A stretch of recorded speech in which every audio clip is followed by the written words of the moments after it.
Jangan lupa like, comment, and subscribe channel YouTube TVRI Bengkulu dan nyalakan lonceng notifikasinya.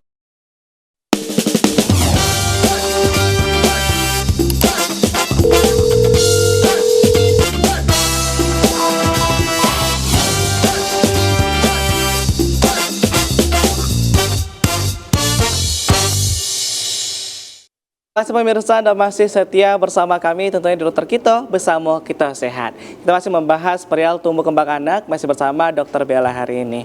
Ini pemirsa, ternyata gerakan sederhana seperti merangkak, memanjat dan juga berlari melatih koordinasi otak dan tubuh anak secara luar biasa. Ini merupakan fakta menarik ternyata dok ya. Hal-hal kecil yang dilakukan anak ini ternyata memiliki makna dan juga bagaimana proses tumbuh kembangnya. Betul, makanya peran orang tua itu memang penting untuk melihat nih pada umur berapa anaknya udah bisa melakukan apa seperti itu.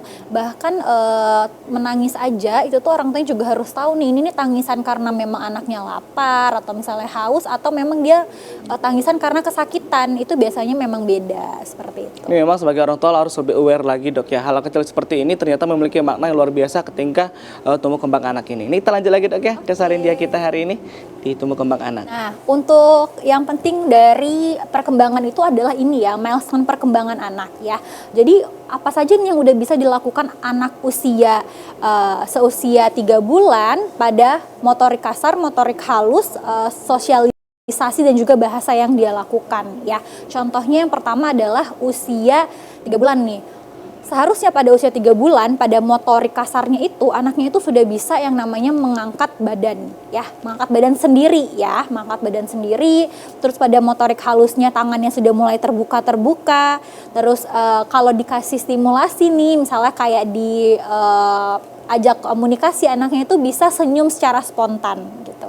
Bahkan dari bahasanya, walaupun masih 3 bulan, anaknya itu biasanya bahasanya dia akan tertawa kalau kita ajak dia untuk komunikasi seperti itu. Nah, pada usia 1 tahun itu motorik kasarnya sudah bisa belajar untuk berjalan dituntun. Ya, jadi anak-anak 1 tahun itu berjalan dituntun, motorik halusnya sudah bisa untuk melepaskan benda-benda. Sosialisasinya pada saat dipanggil itu seharusnya anaknya sudah bisa menoleh, udah paham nih kalau dia ini lagi dipanggil namanya siapa gitu ya. Dan pada bahasa umur 1 tahun itu ada 1-2 kata yang bermakna. Misalnya mama, papa, makan gitu. Ya itu kan adalah 1-2 kata yang bermakna walaupun belum jelas pengucapannya gitu ya. Nah, pada 2 tahun itu seharusnya pada motorik kasarnya itu dia sudah bisa berlari. Terus pada motorik halusnya sudah bisa susun balok 6 kotak, sosialisasinya sudah bermain dengan teman seusianya ya. Jadi untuk anak-anak yang memang umurnya 2 tahun, jangan hanya main gadget aja di rumah, tapi seharusnya dia tuh sudah bisa bermain dengan lingkungannya gitu ya. Bermain sama teman-temannya untuk meningkatkan dari sosialisasinya dia gitu. Apakah dia peduli sesama lingkungan, itu juga bisa kita lihat dari anaknya usia 2 tahun begitu. Dan dari bahasa, ini kalau dia udah 2 tahun seharusnya sudah bisa mengatakan 2-3 kata menjadi 1 kalimat begitu ya. Misalnya aku mau makan gitu. Itu juga udah di 2 tahun. Nah, yang menjadi tanda bahaya atau red flag ya, istilahnya itu sekarang adalah red flag dari perkembangan anak. Tanda bahaya perkembangan pada motorik kasar itu biasanya yang pertama adalah gerakan yang asimetris atau tidak seimbang pada bagian tubuh. Misalnya yang satunya dia bisa melangkah kaki, tapi kaki satunya lagi sulit untuk dia langkah. Kaku gitu, iya, atau dia goyang, atau dia nggak simetris, jatuh gitu ya. Terus yang kedua, menetapnya refleks primitif saat bayi hingga lebih dari usia 6 bulan ya. Jadi refleks primitif bayi itu salah satunya menggenggam tangan erat. Misalnya kayak kalau bayi baru lahir, kita kasih tangan kita itu kan dia akan menggenggam dengan erat ya. Itu salah satu refleks dari bayi, tapi itu dia belum hilang gitu, masih tetap aja dia nggak bisa melepaskan. Padahal tadi di umur 3 bulan itu refleks motoriknya dia harusnya sudah bisa melepaskan tangan dengan sendiri gitu ya. Terus adanya hiper atau hipotoni dari gangguan tonus-tonus otot ya. Terus juga ada gangguan dari refleks-refleks tubuh, misalnya bisa jadi berlebihan, tadi cuma dipegang aja terus anaknya jadi kejang-kejang contohnya gitu ya, atau misalnya baru dipegang terus langsung refleks nangis kayak gitu ya. Terus juga adanya gerakan yang tidak terkontrol, jadi anaknya itu punya gerakan sendiri atau gerakan tambahan seperti itu dari tanda bahaya untuk perkembangan motorik kasarnya.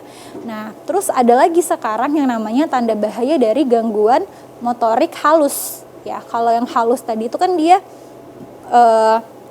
gerakan-gerakan kecil ya, misal kayak menjepit atau memakai sendok seperti itu. Nah, kalau dari tanda bahayanya, bayi ini masih bisa menggenggam setelah usia 4 bulan. Ya itu tadi ya, termasuk juga efek-efek dari primitif bayi masih ada. Terus juga adanya dominasi satu tangan sebelum usia 1 tahun. Makanya itu harusnya pada usia lebih dari 1 tahun itu tuh sudah kita ajarkan penggunaan tangan kanan dan juga tangan kiri, jangan hanya satu dominasi aja ya. Kalau misalnya anaknya lebih keseringan untuk pakai tangan kiri misalnya pada untuk makan atau misalnya menulis itu, maka kita harus segera, itu udah jadi tanda bahaya gitu, harusnya kita stimulasinya ke satu tangan yang lebih dominan, yaitu tangan kanan kayak gitu ya. Terus juga eksplorasi oral, misalnya memasukkan mainan ke dalam mulut, terus masih sangat dominan setelah usianya 14 bulan. Jadi dia masih aja masukkan tangan ke dalam mulut, padahal seharusnya di usia lebih dari 14 bulan itu udah nggak boleh lagi anaknya masukkan tangan. Kadang-kadang itu juga jadi suatu kebiasaan ya sampai besar, tapi kan itu nggak stimulasi sama ibunya bahwa ini nggak boleh, atau diberi tahu kalau misalnya memasukkan ke dalam tangan itu udah nggak boleh lagi seperti itu. Harusnya umur lebih dari 1 tahun dia sudah bisa dan paham gitu akan perintah dari orang tua yang memberikan perintah tadi. Itu sebenarnya apakah boleh memberikan efek trauma nih dok pada seorang anak, mungkin dok ya sering makan tangan nih, dikasih sesuatu yang pahit untuk dia di tangannya biar trauma anaknya, sebenarnya itu tuh baik atau enggak sih dok? Untuk menghentikan kebiasaan-kebiasaan seperti itu? Iya, jadi jangan sampai trauma sebenarnya, makanya tahapan yang pertama itu adalah kita omongkan dengan baik-baik dulu ya. Yang kedua baru kita beri contoh. Ya, nggak boleh pakai tangan yang ini nggak boleh masuk ke mulut, tapi yang supaya anak itu melihat dan meniru kita gitu. Kenapa? Karena anak-anak usia sampai 2 tahun itu efek dia meniru dari perilaku orang tuanya itu sangat besar gitu ya. Nah, terus kalau misalnya memang tidak bisa, maka kita boleh memberi sedikit efek gitu ya, efek jerah, tapi jangan sampai bikin trauma gitu. Efek jerahnya apa? Misalnya nanti sedikit boleh dikasih apa seperti itu. Tapi kalau misalnya anaknya sudah tidak mau lagi, ya udah jangan lagi diberikan yang sama gitu. Tapi yang paling pertama adalah kita harus memberi contoh dan juga omong dengan baik-baik. Kebaikan dan keburukan, hal positifnya kenapa, hal negatifnya juga kenapa gitu. Berarti stimulus-stimulus seperti tadi dok ya, bukan trauma yang langsung membuat anak nggak berani lagi, takut gitu dok ya? Iya betul, jangan sampai buat dia trauma maupun jadi ketakutan terhadap suatu hal gitu ya. Nanti trauma dan juga suatu hal itu bisa sampai panjang ke depannya, sampai ke umur-umur berikutnya begitu. Dan juga dari tanda bahaya dari motorik halus itu adalah perhatian penglihatan yang inkonsisten ya. Jadi biasanya maksudnya ini kurang fokus gitu ya. Anak-anak itu kalau misalnya dia sudah diberikan suatu mainan atau bacaan, itu harusnya dia fokus nih terhadap suatu hal itu, tapi ini dia lihatnya malah kemana-mana, dipanggil dia juga nggak nyaut gitu, terus juga dikasih respon dia tidak mau noleh gitu. Itu juga suatu red flag atau tanda bahaya dari motorik halus gitu. Nah, selanjutnya ada tanda bahaya dari bicara dan juga bahasa ya. Kalau ini kurangnya kemampuan menunjuk atau memperlihatkan ketertarikan terhadap suatu benda pada usia 20 bulan. Misalnya kalau kita anak-anak zaman sekarang itu kan dia kalau kita kasihin suatu buku nih misalnya, pasti dia akan pengen tahu apa sih excited ini gitu, excited apa sih ini, pasti paling enggak dia buka-buka atau dia tertarik lah terhadap suatu benda itu gitu ya. Kalau misalnya dia nggak tertarik terhadap suatu benda, usianya sudah lebih dari 20 bulan, itu juga menjadi suatu red flag atau tanda bahaya.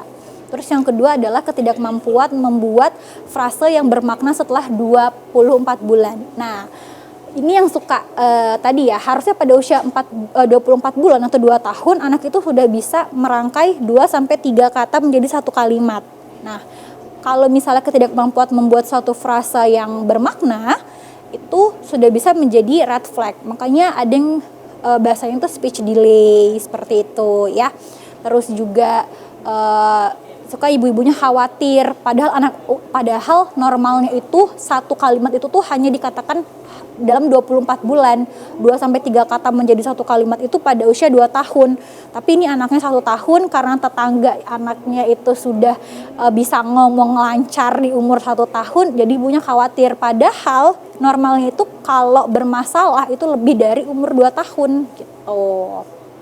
Selanjutnya adalah orang tuanya masih tidak mengerti perkataan anak pada usia 30 bulan. Itu berarti udah 2 tahun lebih, tapi omongan anak itu misalnya masih ngawur atau masih ngaco, belum membentuk suatu kata seperti itu. Itu juga sudah bisa untuk menjadi tanda bahaya atau red flag. Jadi nanti biasanya bisa dikonsultasikan ke spesialis anak ya. Nanti apakah akan tahap lanjutnya bisa masuk ke terapi wicara gitu, atau fisioterapi dan lainnya seperti itu. Dan juga pada bicara dan bahasa, ini ada perhatian atau respon yang tidak konsisten terhadap suara atau bunyi. Misalnya pada saat dipanggil itu tidak selalu memberi respon ya. Selanjutnya kurangi join atau kemampuan perhatian terhadap ketertarikan dengan orang lain. Biasanya kan kalau misalnya dia main sama teman-temannya, harusnya dia tertarik gitu ya dengan permainan itu sendiri. Nah, ini juga salah satu efek tanda bahaya ini bisa disebabkan karena apa? Karena anaknya biasanya main gadget ya. Jadi dia nggak fokus sama suara orang lain, atau dia nggak peduli sama lingkungannya. Ya, itu juga salah satu efek dari pemberian gadget pada anak dari usia dia masih yang seharusnya dia berkomunikasi dengan yang lain seperti itu. Luar juga biasa yang sekali, terakhir Dok, ya. adalah sering mengulang ucapan orang lain. Membeo. Ini Iya, paling sering membeo. anak-anak dong Iya, ya. Apa yang harusnya- kita omong dia ikutin. Iya, kalau misal dia masih membeo terus sampai usia 30 bulan, itu ternyata malah jadi suatu red flag. Luar biasa sekali. Ini boleh duduk lagi, dokter? Ini pembahasan mengenai tumbuh kembang anak ini ternyata sangat kompleks sekali, dok ya. Karena memang hal-hal kecil ini memang harus kita perhatikan bagaimana tumbuh kembang anak. Mungkin orang tua sangat berperan penting dalam kondisi anak saat ini. Ini dokter mungkin boleh dikasih pesan ke pemirsa nih, dok ya, untuk bagaimana nih agar tumbuh kembang anak tadi mungkin bisa lebih diperhatikan lagi. Kan ini sekarang masih banyak yang kurang aware nih, dok, terhadap anak-anaknya sendiri. Kadang biarin main gitu, orang tuanya sibuk main gadget gitu, dok ya. Ini seperti apa, dokter? Ya, jadi untuk pemirsa TVRI di rumah, terutama yang memang ibu-ibu yang baru hamil atau baru menikah ya. Jadi untuk yang pertama itu adalah 1000 hari pertama kelahiran anak itu sangat penting ya.